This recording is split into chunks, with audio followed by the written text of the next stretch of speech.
comments in a few minutes, but I'm supposed to introduce Joe Dalfonso. I don't know who else is helping them, so I've decided to call them the usual suspects.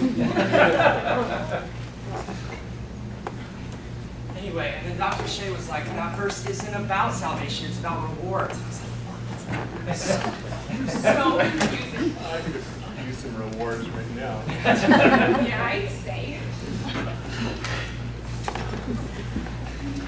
Good evening, students. I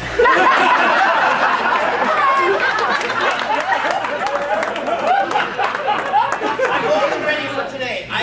I am so excited for today, and here's why. I brought something for you that I don't normally do, students, but you know what? You were a group. You've been a special group to me this whole semester, and I brought this special artifact. You know, normally I don't let you touch them. Normally, you can rub, but don't touch, because, and might I say, I consider you like a child. But today,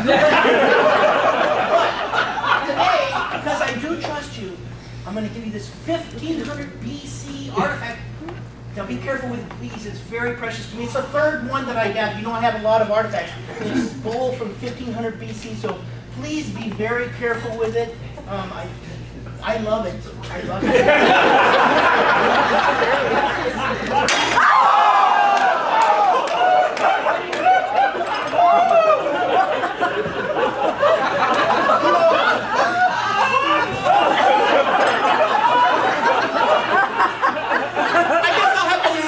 Another one. That's okay. So students, you know, it's important that I get your grades back for your most recent timelines, and you know, hand these back to you.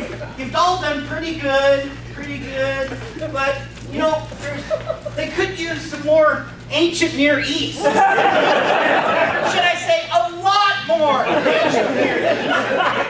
My grade jumped a half a point. I'm at a 46 of 50 now. I spent 4 hours revising mine, and my grade stayed the same.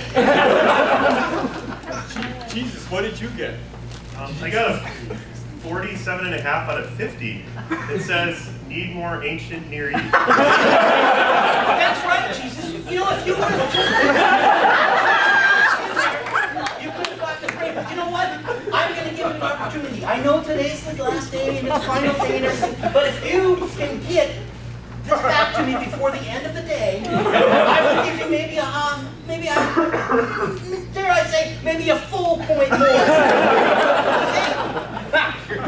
It's important that we know that today is the last day for our lectures, and we have finals to do and everything, and so I'm going to probably have to be more rapid than normal. So, it is the last day, so we're going to start today, and trust me, we will finish Genesis today.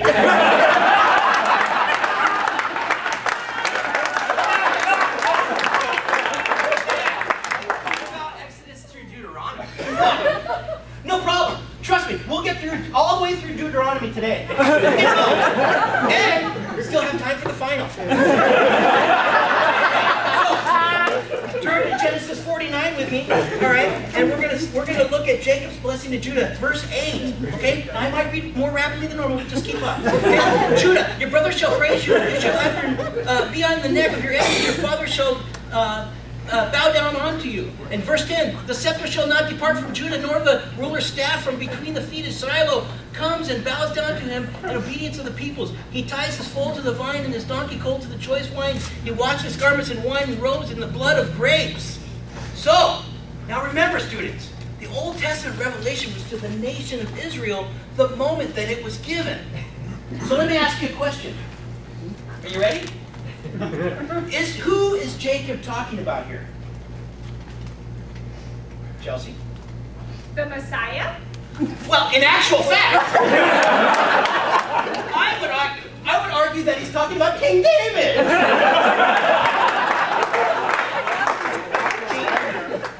David have had the obedience of the nations. All right, Dean. All right. I'll give you that one. Could we say that it could be David and possibly the Messiah? Let's keep reading. Go to chapter.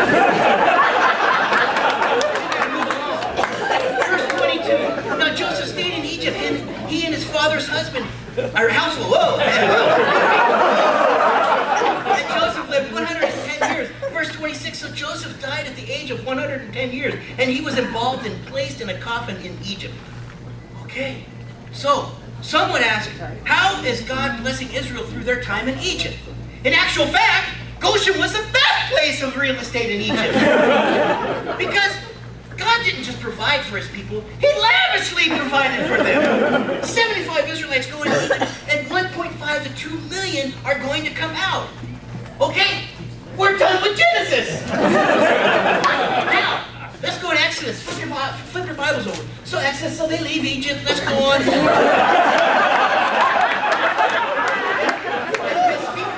Keep up. And then they count all the tribes. All right, flip over to chapter 34 of Deuteronomy. We gotta hurry up. Okay, verse 9. Okay, let's go.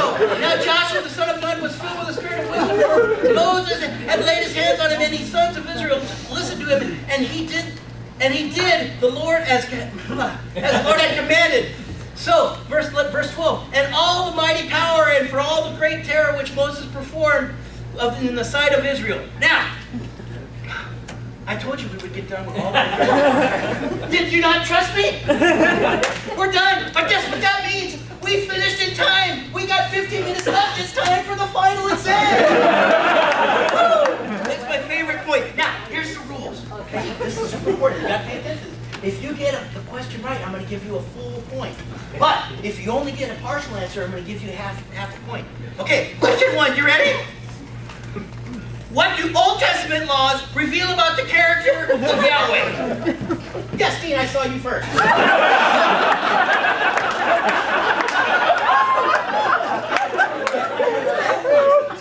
Well, I'm going to need a lot more than that.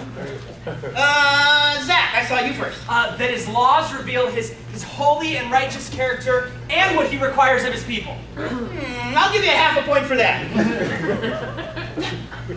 But, Wegner, I gave you everything you were looking for in my answer. Well, in actual fact, Zach, you didn't give me any A and E. Yes, Chelsea? Is it that gods in Egypt were unpredictable? Their nature and mode of operation was unknown. However, Yahweh reveals himself and wants his people to know him and what he requires. That's good, Chelsea. I'll give you a half a point for that. Dr. Wegner, it wasn't just the gods in Egypt who were unpredictable, but gods throughout the ancient Near East. Well, you're right, Dean. Chelsea, I'm sorry, but I'm going to have to deduct you. Now you have a fourth point. Okay.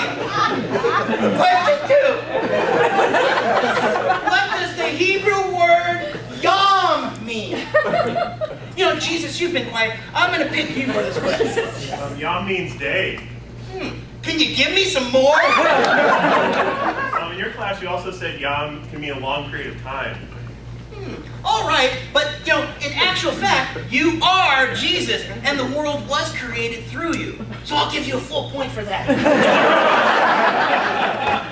All right, students, we're running out of time today, so I just want to wish you a great summer, and go have a great student down the road. Have a great summer.